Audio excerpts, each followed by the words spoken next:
Farsa is wide up on the table. Harith is also a pretty good shout. Yep. And again, they finally actually decide to go for the Matilda as well as the Harith. So they skewed their composition to say, hey, we want to have a really strong level 4, knowing that your composition wants to play for early. At least we have a Matilda to defend ourselves, harass you towards the mid lane. So at least if you try and invade, you're going to be at about, what, 60 to 50% of your HP. Alter Ego's not going to go for that ultimate dependent lineup. They can fight as long as the Roger is up. Matilda and Sylvana is a really great help, just containing or controlling people just for Roger to take down. Because Roger is one of those heroes that really just needs the orange buff to go on. He deals a lot of damage with that certain power spike that he has. But for Omega Esports, it's going to be the Chango. I think this was lacking. They needed wave clear, and now I'm wondering, just in hindsight, should this have been a Farsa? Chango or a Farsa? Chango or a Farsa? I think they're just doubling down on the range. Massive reach. I would agree with the range, but I also think that it's just like making sure that the side laners are going to be A-okay, because that's where Omega is looking to punish. Like if it's not the mid lane and we can't invade you, then your side lanes are going to be the next big target. Yeah, so it's a complete concession to mid. Like you can have mid, we'll take the jungle, we'll take the side lanes. Ladies and gentlemen, the draft has been locked in. Alter Ego Esports versus Omega Esports. We already talked about how these teams are looking to engage, what kind of strategies these two drafts are going in for. Real quick, Alter Ego, Omega, what's your prediction? Contra. Well, looking at this sort of draft, I'm liking what I'm seeing from the side of Alter Ego Esports at the moment. But hey, Omega Esports, we saw what they did towards RK Hoshi in game number 1.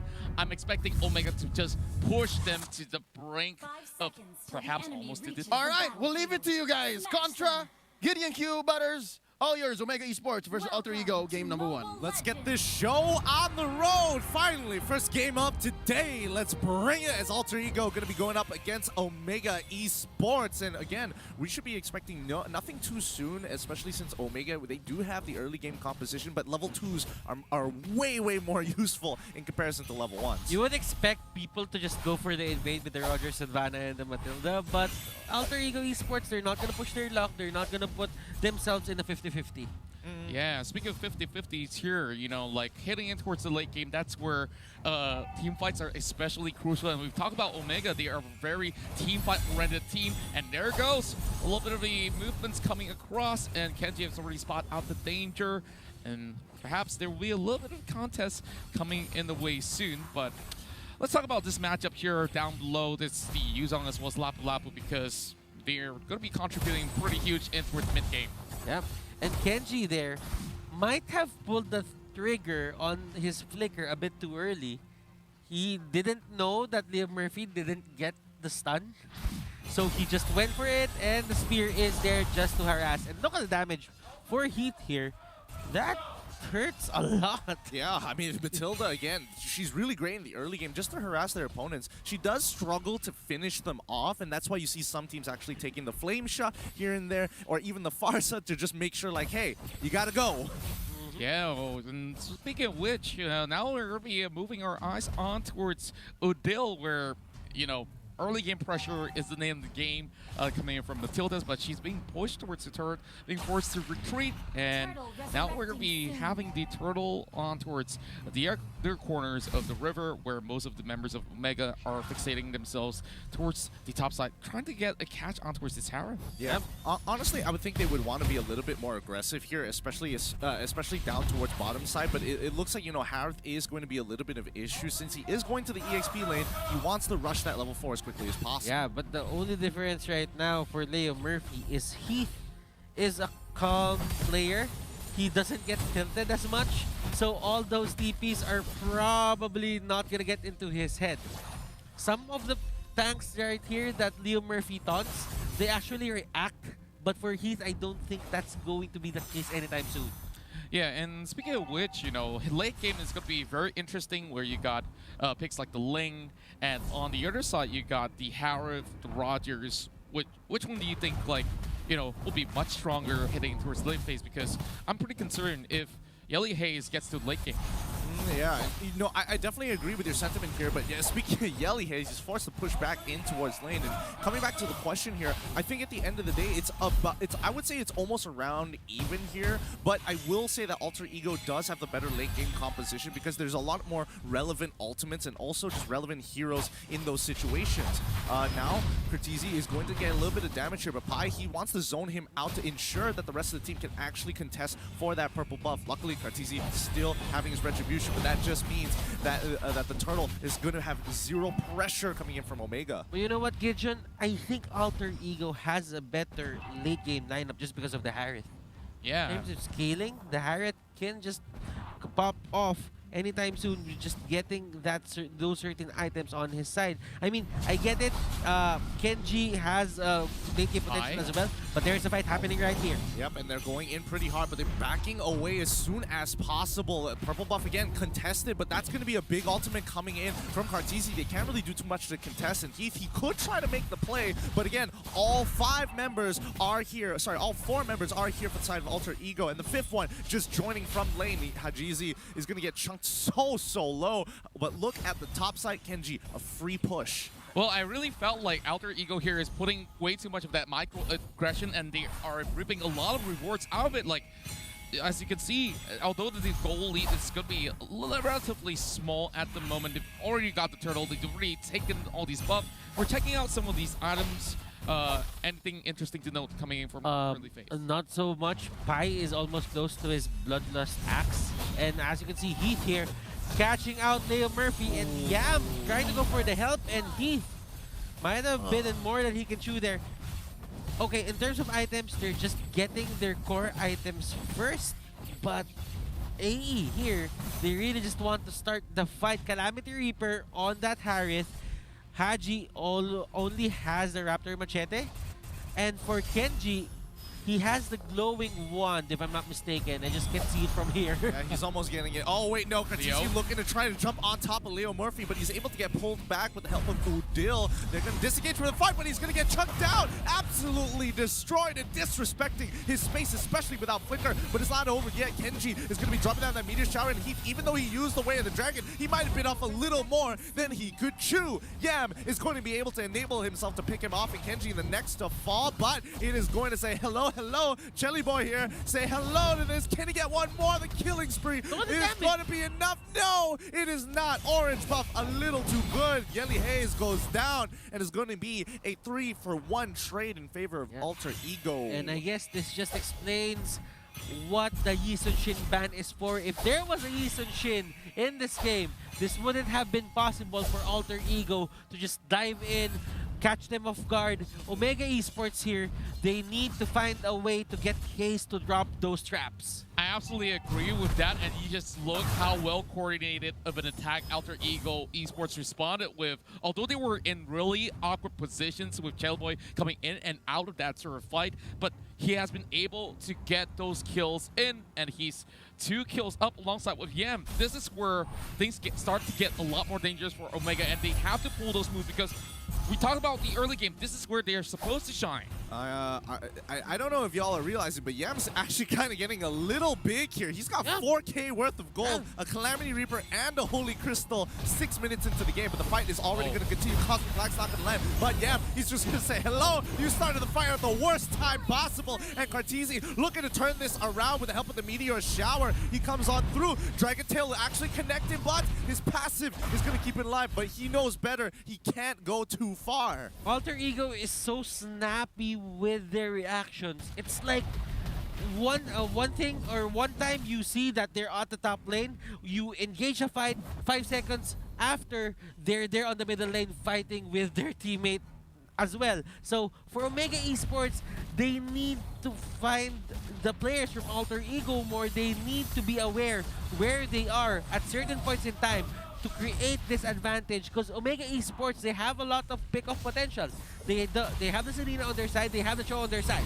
Talking about pick-off potential, the Way of the Dragon is already be coming through right after, but Yam, he needs to decide on which side of the map he needs to fight on, as they got split into 2. They find the first initial catch, but then there is the return coming in from Cortese with the help of Yelly Hayes. very interesting move from both sides. So you can see Yam was really moving in between, splitting the team apart, but they have managed to get that catch right over on towards those small little bushes, and finally, at least, Omega Esports can shut down Leo Murphy in the process, but it still takes a little bit more for them to get to where they need to be, as we can definitely see a little bit of a deficit in terms of goal at the moment. But hey, one good team fight could possibly change everything for Omega. Kenji right now has the Ice Queen wand with the glowing wand. This is an important power spike for the side of Omega Esports. They can control the fights, or if ever they want, they can contest this turtle thing.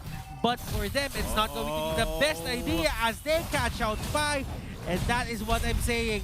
Find the right target and punish him. Because Alter Ego Esports, if they cannot rotate to that certain area, you are going to have a better time! Oh, yeah, he actually hit by any of the skill shots, and Cartesi is able to get a little bit more, but the return kill is Jelly Boy. He's able to dodge the perfect abilities at the right time. Butters, you're totally right there about the target priority, but I think that's not all. Hajizi is going to try and force the fight onto Jelly Boy, who has to run away. Leo Murphy, he's got nothing else. He drops down the spiral. Jelly Boy needs to take out Yelly Hayes, but the way of the dragon came off of cooldown at the right time, and Yam, he can't go down. He wants to look for a return kill, and the Chrono Dash, it doesn't get him just yet. Finally, Omega find the trade they were looking for, 2 for 1. I just want to say that Alter Ego Esports is giving Yam more freedom to choose the heroes that he wants. He's been forced to use the Yuzhong. He's been forced to use these side laners that can just tank and deal significant damage. But right now, a Harith with a Calamity Reaper, a Holy Crystal, he is proving the naysayers wrong. That's right, and with that, we definitely check out some of all these sort of builds. Athena Shield's being bought over from South Heath. He's going to get more and more tankier, as, of course, Leo Murphy will be helping him in the process for the side of Alter Ego, of course. But just look at how they control the entirety of all these mid-game fights. It's been looking relatively well for Omega Esports, but they really have to give high priority on all these big objectives. And the next one's coming right in with the Lord heading up towards the top side. I totally agree. And I think, you know, Omega at this point in time at the 26k mark, where a lot of their mid-game heroes have gotten the utility items, especially like the Ice Queen Wand, it helps them look for that return kill. Way the Dragon onto the Sylvana for now, but Leo Murphy can easily jump out with the Imperial Justice. But now they are running backwards, and Kenji, he's just cutting them down with the Meteor Shower. I can't see whether he's going to kill Pi or not. Yes, he is so low on health. He's so trapped. He is done for, but down by the bottom side. Pi is going to trade for Heath, and it's not looking too good until Cartesi comes in. He's coming in with the Black Dragon form as he wants to jump out towards Jelly Boy. He gets him, but it's not enough. No CC to lock him down, and he doesn't want to jump forward any further. Yeah, and looking at it, Alter Ego Esports, yes, they have the lead, but there is one thing that they cannot get. They cannot get the turrets here onto the side of Omega Esports. Yes, you had a 4-kill lead into the early game, but if you cannot convert it into objectives just because Kenji is just clearing out the waves, then that is going to be a big problem on your side. And speaking of which, we're going to be having a big fight here. Kenji gets picked up, and he goes unstoppable, and nobody has been able to stop this Harith in the process. It's tough. It's tough because Yam he's 5-0, okay? He's 5-0, and that means that the rest of AE want to actually push on forward to try and steal the buff. Leo Murphy getting Hajizi. This is looking great. Can they get one more? Yes, they can. As Yam drops down the Zaman Force. Yelly Hayes, he's forced to run on backwards, and that's going to be 3 of their more important players, 2 of their cores going down, and the tier 2 on top of all of that. Oh my goodness. Alter Ego Esports, I was just saying that Kenji is going to be very important for their defense. And right now, as you can see, the Meteor Shower is there. It will hit a lot of members here for the side of Alter Ego, but it won't take them down. Yeah, not just yet, not just yet. It's a slow roll, you know? You gotta wait for the conditions to be right. Yeah, I felt like Omega Esports is taking too many of these fights where not exactly every single one of the fights are actually necessary. They were pushing in towards mid without much of the area control, and easily Alter Ego just snapped right back at them. And you just see, yeah, has free reign. He just dives straight on top and goes unpunished. And here comes the Lord attempt coming from Alter Ego. This is going to be one of the bigger fights here. As he flickers forward to try and stop them as much damage as possible as he blocks half of the meteor shower from Kenji. Oh my goodness, Alter Ego were willing to throw their bodies in front of the damage to secure this Lord. But this is okay for Omega Esports. They still can go for the steal. They have Haji, they have Kenji. The question is, will they go for it? The answer is no. Alter Ego Esports, just take that Luminous Lord. Yeah, I'm pretty sure they're way too out of reach, understanding the fact that, hey, it's 3 members versus 5, and this time it's already 30 minutes into the game, which is relatively concerning with the Luminous Lord coming at them eventually. So if they were to lose even more members, I'm not even sure, like, with Yellow's case as well as Cortese comes back up, can they manage a good defense? I think, sorry about Yeah, this, but go yeah, ahead. I do think with Kenji it is possible, but they just have to sacrifice their own life totals to protect the wave, because right now, Omega, they want to cut the waves using their mobility with Hajizi. Yeah, and Omega Esports, they aren't given the chance to go for their initiates, because if Selena hits someone with arrow or Heath gets a good way of the dragon, that's going to be great for them. But if they are forced to engage, they're just forced to react, and that's not going to be good on their side. Alter Ego wants to force the situation here. Lord has already been brought down low, but Hajizi forcing to use his ultimate to get out of the way now for the full engagement here. Hajizi tries to pull something off, but Heath is able to get the way of the dragon onto Pi, but that's not going to be enough. That's not the target that you want, as they were able to turn this around, barely using most of their ultimates at that point in time. Meteor Shower as well onto Jelly Boy. This could be a huge pick. They can turn this around. Omega looking for the opportunity, but unfortunately, all they get is a good defense. Jelly Boy survives and ends the game. GG, well played. Just look at Alter Ego, how they managed to pull every single move on top of Omega Esports. As much as they tried to go in for those fakes, nothing is actually going in favor of the Philippine side in this very first match. And solely, Alter Ego pushed through and punched in their first point in this best of 3. It's like Yam just woke up one day, became a monster, and this is really just Yam stepping up to the plate. We need the perspective from the outside. Leo, what's the perspective here? You watched the entire game. What happened? It's a great time to be an Alter Ego fan. And as y'all already said, I think that day was yesterday. Yam woke up yesterday and said, the playoffs is going to see a brand new me. Group stage, y'all seen nothing yet. Ladies and gentlemen, welcome back to the caster's desk. Alter Ego currently scoring 1 ahead of Omega, and that's going to be match point. They are threatening the sweep. Could be a clean 2-0 here, and we're going to be saying goodbye to one of the 2 Filipino teams left. Once more, it was off of just Yam just doing great things on that Harith, and I expected actually during the draft for it to be on Pi. We've seen Pi with Harith before coming out of the gold lane, but this time I think they really are just making the moves and the changes to help Yam do good Yam things. It's not just about Lemon. Yam do good Yam things, and even with Udil now, Cassius no longer playing in the first 5, it seems to work. And I'm really loving how the perception has absolutely changed for this player when, you know, at first everyone was doubting him, like, oh, this Yuzong pick's not really good for him. And he finally found his style of play to be able to get so much out of this. I don't know. Does anybody feel like he's becoming like a sleep paralysis demon? Like every other team is just like, oh no, I can't.